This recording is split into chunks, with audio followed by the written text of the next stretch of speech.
ladies, most of you na feeling nyo or tingin nyo strong independent kayo, hindi nyo kailangan ng lalaki. Kasi minsan baka mali tayo ng prayers. Pero syempre, kaming mga lalaki, meron din kaming preferences. At ayaw namin sa mga babaeng maharot, ayaw namin sa mga babaeng nagsusuot ng provocative, ayaw namin sa mga babae na dahil pag wala kang kayang i-provide, hindi mo makukuha yung pagmamahal na gusto mo. Ito po ang inyong lingkod, suplado mo to mga ropa. Okay, panoorin nyo muna itong minention sa atin ng isa sa mga ropa natin. Not on their survival mode, because you cannot go on a date with a man who's in the survival mode.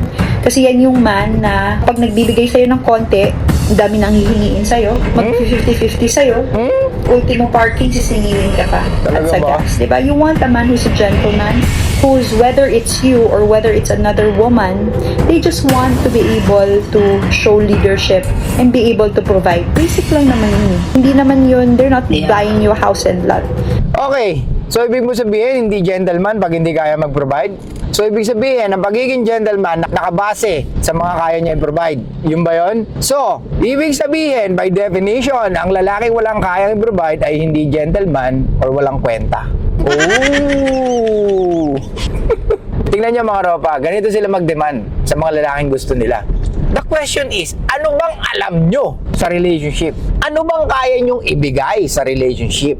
Pag ang lalaki na nag-demand or nagtanong, anong kaya mong ibigay sa akin pag nagkarelasyon tayo? Or ano ang mapapala ko sa'yo pagkarelasyon kita? Tell me what the benefits I will get once na nasa relationship tayong dalawa. Oh, di ba? At ito pa, kung basic lang naman pala yung pag-provide ng isang lalaki pagdating sa inyo, how about this? May alam ba kayong basic na kaya nyong gawin? Like, kaya nyo bang maglaba? Kaya nyo bang magluto? Kaya nyo bang maglinis ng bahay? May alam ba kayo sa pamamahay para pagsilbihan yung lalaki na gusto nyong magbigay ng basic things sa inyo?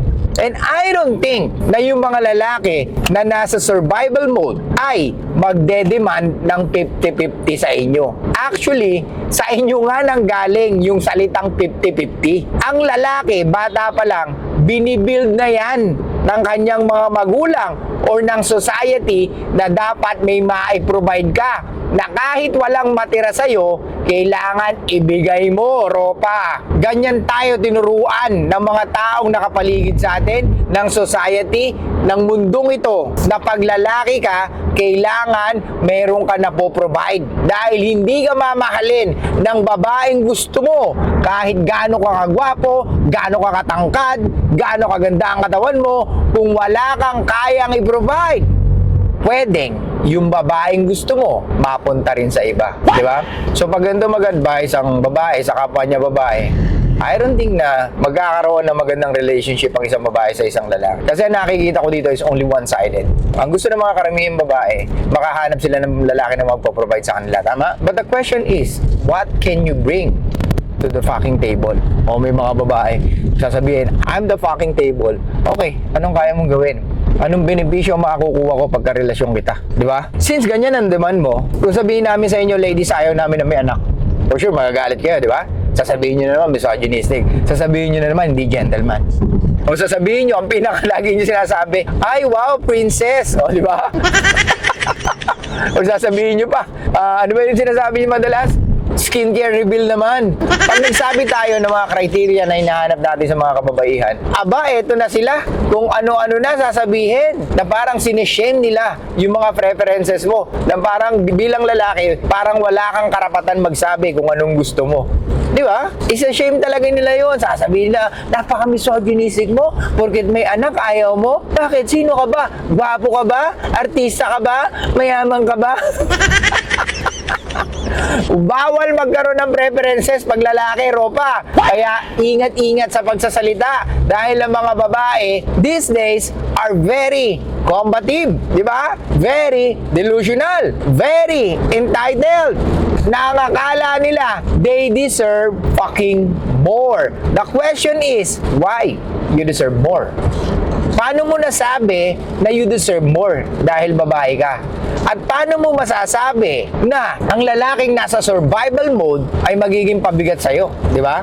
Mahirap sabihin na ang lalaking nasa survival mode magiging pabigat sa buhay ng isang babae. Kasi may mga babae rin naman na willing makipag-date sa mga lalaki na talagang wala pa. Pero once na nakikita niya yung potential or na-stimulate nitong lalaki na to, yung emotions niya, willing ang mga babae makipag-date sa mga ganong lalaki. Kaya hindi mo pwedeng sabihin na yung mga ganyang lalaki darating sa point na baka pati panggas hingin pa sa'yo or baka sabihin niya 50-50 kayo. That's very stupid naman. Diba?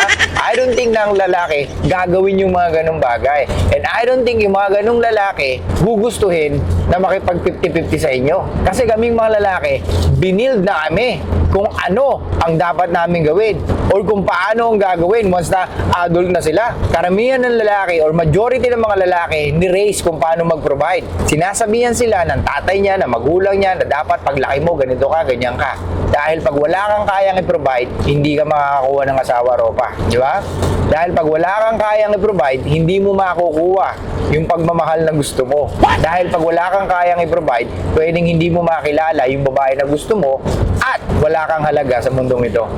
Pero ladies, wag naman garapalan. Pero sige, preference nyo yan. Huwag kayong makipag-date sa lalaking walang trabaho o yung mga lalaki nasa survival mode. Kasi syempre, hindi niya mabibigay yung mga pangangailangan nyo. Pero syempre, kaming mga lalaki, meron din kaming preferences. At ayaw namin sa mga babaeng maharot, ayaw namin sa mga babaeng nagsusuot ng provocative, ayaw namin sa mga babae na nagpo-post ng mga sexy photos, at lalong ayaw namin sa babae na nakikipagkaibigan sa mga lalaki kahit na in a relationship na siya.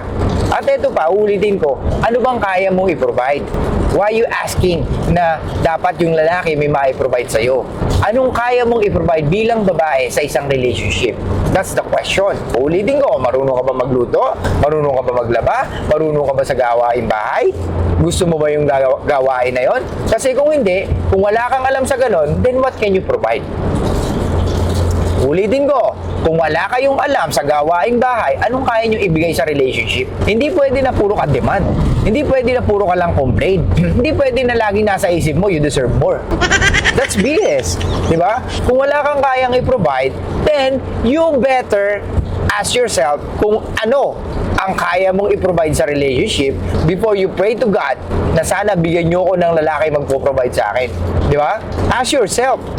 Kasi minsan baka mali tayo ng prayers. Kasi hindi natin nakikita na tayo pala yung may problema or tayo pala yung may kulang. Diba? Ayun nga pala, no, wala akong alam sa gawain bahay. Hindi ako marunong magluto, hindi ako marunong maglaba. Lagi pa akong combative. Feeling ko sa sarili ko, I deserve more lang. Diba? Naniniwala ako na strong independent ako. Oh, tingin mo pag strong independent, you deserve a man? You don't need a man. Diba? Ladies, most of you na feeling nyo or tingin nyo strong independent kayo, hindi nyo kailangan ng lalaki. Maniwala kayo. What do you think ang kailangan nyo? Hindi nyo kailangan ng lalaki. Ang kailangan nyo is maging feminine kayo. Okay? So mga Ropa, ulitin ko, huwag kayong makikipag-date sa mga babae na feeling nila they deserve more. Huwag kayong makikipag-date sa mga ganung babae na ang akala nila, pag lalaki ka, dapat meron ka maipo-provide agad sa kanila. Ano yun? Di ba nga kita kilala eh.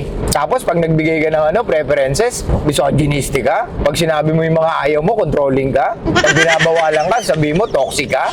Di ba?